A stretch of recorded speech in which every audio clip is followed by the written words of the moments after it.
तो नमस्कार, स्वागत है आपका हमारी एक नए वीडियो में। आज हम बात करने वाले हैं अरावली हिल्स के बारे में, यानी कि अरावली पर्वत के बारे में, जो आजकल बहुत ही ज़्यादा सुर्खियों में है।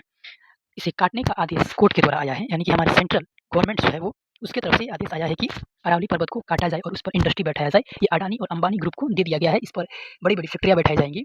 अब बात यह खड़ा होता है कि आखिर अरावली पर्वत को लेकर इतना हाइप क्यों बना हुआ है और लोग इसे क्यों बचाने की बात कर रहे हैं? और हमारा और आपका भी दायित्व बनता है कि अरावली पर्वत को बचाना। तो अरावली पर्वत से आखिर क्या लगाव है भारत का? और आखिर इसे लोग बचाने के लिए क्यों है और सरकार काटने पर क्यों तुली हुई है? तो सबसे पहले आइए तो हम देखते हैं कि अरावली पर्वत आखिर है कहाँ पर? आइए हम एक इंडिया का मैप लिए हैं। यहाँ पर देखिएगा अरावली पर्वत। ये देखिए अरावली, ये देखिएगा ये अरावली पर्वत है। अरावली रेंज है, ये अरावली पर्वत है। आपको पता होगा ये पाकिस्तान है, ये अफ़गानिस्तान है और ये हमारा अरावली अरावली अरावली पर्वत है। अरावली पर्वत है।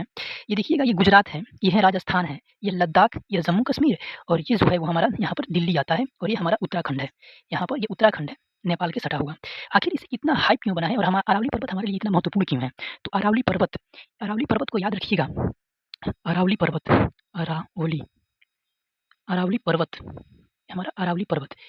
याद रखिएगा ये भारत की सबसे प्राचीन पर्वत है। भारत की सबसे प्राचीन पर्वत, भारत की सबसे प्राचीन पर्वत है ये, भारत की सबसे प्राचीन पर्वत है।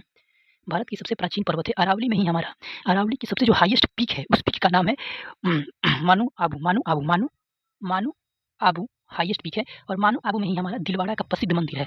इसी में ही हमारा दिलवाड़ा का प्रसिद्ध मंदिर है। अब कोर्ट के द्वारा ये आदेश आया है, यानी हमारे सुप्रीम कोर्ट के द्वारा ये आदेश आया है कि जो भी पहाड़ 100 मीटर हैं, यानी कि 100 मीटर हैं, उसे काट दिया जाए, यानी कि अरावली में। अब इस 100 मीटर में से इस 100 मीटर में से ध्यान दीजिएगा, ये 100 मीटर में से 100 मीटर में से अधिकतम जो पहाड़ हैं, यानी कि 19% पहाड़ 19% पहाड़ 100 मीटर से ऊपर है, यानी कि अरावली की काटने की बात की जा रही है और अरावली राजस्थान में है और राजस्थान की इधर हम जानते हैं कि पाकिस्तान है और पाकिस्तान में है हमारा यहाँ पर सहारा मरुस्थल सॉरी यहाँ पर है सहारा मरुस्थल की जितनी भी हवाएं आती हैं उस हवाओं को हमारा ये अरावली पर्वत रोक लेता है और इधर अरावली पर्वत रोक लेता है। धूल कण बालू कंकड़ आने से भारत की तरफ से रोक लेता है और भारत की सुरक्षा की तरह कार्य करता है। वरना ये अरावली पर्वत नहीं रहता तो हमारे भारत में डायरेक्ट हवाएं प्रवेश करती और हवाएं प्रवेश करती तो और ज़्यादा पोल्यूशन बढ़ता और ज़्यादा पोल्यूशन बढ़ता तो हम भारत में रहने लायक नहीं रहते। तो जो अरावली पर्वतें हैं, ये अरावली पर्वत हमारी एक रक्षा कवच की तरह कार्य करती है और ये सहारा मरुस्थल से जितने भी धूल कण होते हैं, इधर से जितने भी ये धूल कण हैं, सारा धूल कण आकर इस पर्वत से टकराते हैं और ये पर्वत रोक के रखता है, हमारी सुरक्षा कवच की काम करता है।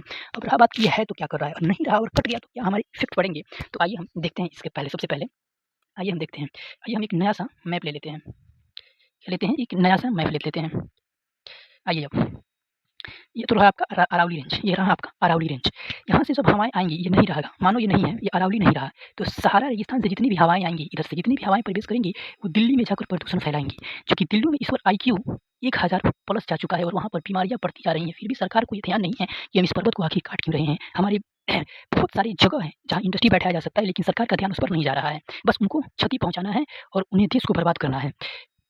देखिए यहाँ पर है, अरावली अगर नहीं रहता, तो इधर से हवाएँ आएगी, दिल्ली से होते हुए हमारे ये नेपाल में जो हिमालय है, ये नेपाल में उत्तराखंड के पास, तो डायरेक्ट उत्तराखंड पर हवाएँ ये जाकर लगेंगी। जब उत्तराखंड पर ये डायरेक्ट हवाएँ जाकर लगेगी, तो उत्तराखंड पूरी तरह साफ हो जाएगा, यानी कि उत्तराखंड में लोग नहीं बच पाएँगे और हमारे ये जाकर एक ही बार यहाँ पर जो हिमालय पर्वत है, हिमालय की सबसे ऊँची चोटी पर जाके टकराएगा, यानी हिमालय पर्वत पर जाकर ये टकराएगा। वहाँ से जब वहाँ पर ग्लेशियर बनेगा और ग्लेशियर जो रहेगा, यानी कि बर्फ जिसे ग्लेशियर बोलते हैं, वो बर्फ पिघल जाएगा और वो पिघल कर यह उत्तर प्रदेश से होते हुए बिहार में बाढ़ लाएगा और ये पूरा बिहार दह जाएगा। यानी कि देखिए यहाँ से जाते हुए कितने स्टेटों को ये खत्म कर देगा, यानी कि आधा से ज़्यादा 80% हमारा भारत खत्म हो जाएगा।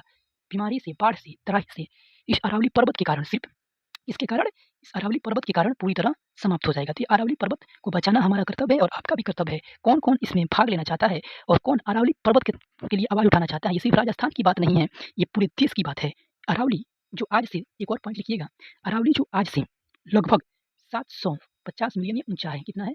मिलियन 750 मिलियन सॉरी 750 मीटर ऊँचा है, 750 मीटर ये ऊँचा है और ये आज से सबसे पुराना जो है ये लगभग 570 मिलियन पहले बना था प्री कैम्ब्रियन काल में। कौन से काल में?